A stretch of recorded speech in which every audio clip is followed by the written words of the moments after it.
यहाँहरू सबै चाहिँ यो आजको विषयवस्तुमाथि छलफल गर्नका लागि समयदिन आइदिनु भएको छ र यसलाई गम्भीरताको रूपले हामी छलफल गरेर आगामी दिनहरूमा हामी कसरी यो अब यो वास्तविक सञ्चार माध्यमहरूले चाहिँ नि भोइसलेस कुकुरहरूको भविष्य कसरी ल्याउन सक्छ भन्ने विषयमा धेरै दुईटै मिडिया कर्मीहरू बिच र आदिवासी जनजातिहरू बिचको चाहिँ यो समझदारीतामा चाहिँ अलिकति केही कमी कमजोरीहरू चाहिँ महसुस दुई पक्षबाट भइरहेको होइन। त्यसमा हामी विचार बसेर मन्थन गरौँ र अलिकति फ्याक्ट बेसिसहरूमा पनि यसो हेरौँ र गुनासाहरू के कस्ता किसिमका आधारहरू छन् भन्ने विषयमा हामीले छलफल गरौँ र हामीले मुलुकलाई एउटा समावेशी बनाउने भन्ने नीतिमा गइसकेको सबैको आफ्नो आफ्नो भूमिका हुन्छ।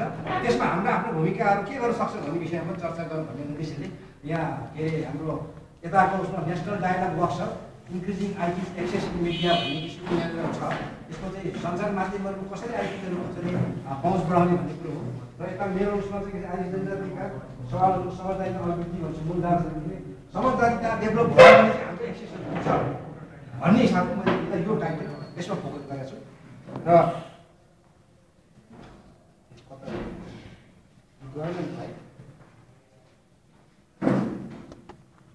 त्यसले गर्दाखेरि आदिवासी जनजातिहरूलाई चाहिँ नि अन्तर्राष्ट्रिय कानुनले चाहिँ पनि यसलाई चाहिँ नि परिभाषित गरेको सन्दर्भमा मैले यो कोट गरेको छु र त्यस्तै हाम्रो यो आदिवासी जनजातिको निकाय भनेको आदिवासी जनजाति उत्थान राष्ट्रिय प्रतिष्ठान त्यसले कसरी नेपालको सन्दर्भमा चाहिँ आदिवासी जनजातिलाई परिभाषित गरेको छ जसको आफ्नो मातृभाषा छुट्टै चाहिँ संस्कृतिहरू छुट्टै रीतिरिवाजहरू र आफ्नै के अरे इतिहासहरू भएको होला भन्ने भनेको छ र अहिले 59वटा आदिवासी जनजातिहरू चाहिँ सूचीमा छन्। त्यो यहाँहरूसँग थाहा छँदैछ होइन।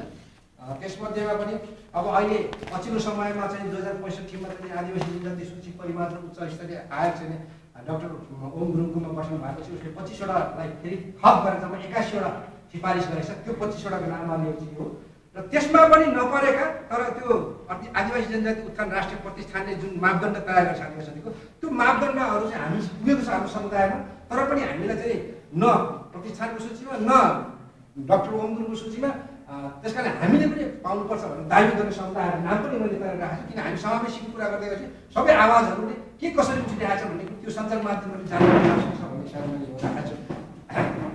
त्यसले गर्दाखेरि त्यसमा थप 15वटा थप जम्मा गरेर अनि सूचीकृतको आन्दोलन लाग्ने 40-41वटा समुदायहरू थप सँगसँगै छन्। अब सञ्चार भन्नाले के बुझिन्छ भन्ने कुरो म यहाँ भन्न चाहदिनँ किनभने हामी सबै सञ्चारकर्मी छौँ। यसमा अलिकति यो मैले युएनडिपीले चाहिँ एउटा रिसर्च गरेर निकालेको रिपोर्ट गरेको मात्रै मैले यहाँ छ। त्यसले गर्दाखेरि मुख्य कुरो चाहिँ अब अहिले वास्तव सशक्तिकरणको कुराहरू ल्याउँछ भन्ने कुरो संसारले होइन। त्यसमा अब सूचनाको कुराहरू पनि म यहाँ भन्न चाहदिनँ। हामी सबै यसमा भूमिका छौँ र सूचनाको हकको कुरा पनि हामी सबैलाई थाहा छैन। त्यस कारण यसमा म बढी फोकस गर्दिनँ र हाम्रो पृष्ठभूमिमा चाहिँ म अलिकति के भन्न चाहन्छु भने पहिला के थियो त 2058 सालमा प्रतिस्पन्दजीले रिसर्च गरेको टिका लेखमा पनि यो चाहिँ आदिवासी जनजातिहरूको चाहिँ मिडिया चाहिँ समावेशी छैन भन्ने गरेको छ 58 सालमा पनि। पछि 63 सालमा पनि के छ भनेदेखि चाहिँ त्यहाँको चाहिँ हाम्रो चाहिँ आयोगले गरेकोमा पनि समावेशी छैन सञ्चार माध्यमहरू भन्ने किसिमले निकालेको छ। त्यस्तै किसिमको 2009मा चाहिँ यो 2063मै यो चाहिँ मानव अधिकारको प्रतिवेदनमा पनि नेपालको सञ्चार माध्यमहरू चाहिँ समावेशी छैन भन्ने किसिमको रिपोर्ट निकालेको छ र त्यस्तै किसिमको युएनडिपीले निकालेको रिपोर्टमा पनि समावेशीहरू चाहिँ छैन भन्ने इसारा छ। र अब आदिवासी जनजातिहरूको चाहिँ बुझाइ के छ त सञ्चार माध्यमहरूप्रति भन्दाखेरि चाहिँ अब हाम्रो सूचनाहरू प्रयास निकाल्दै हाम्रो मुद्दाको कुराहरू अथवा यो छाप्दैन भन्ने छ। छापिहाले पनि प्रभावकारी ढङ्गले छाप्दैन होइन। अनि सञ्चार नीतिहरू पनि चाहिँ नि वास्तवमा अलि असमावेशी छ। त्यस्तै किसिमको चाहिँ अनि हाम्रो आदिवासीले मुद्दा उठाएर जातीयता र साम्प्रदायिकतातिर र विखण्डनवादीतिर उन्मुख भएको हो भन्ने किसिमको कुरोहरू आरोप लगाउने गरेका छन् भने यो एउटा पृष्ठभूमि छ।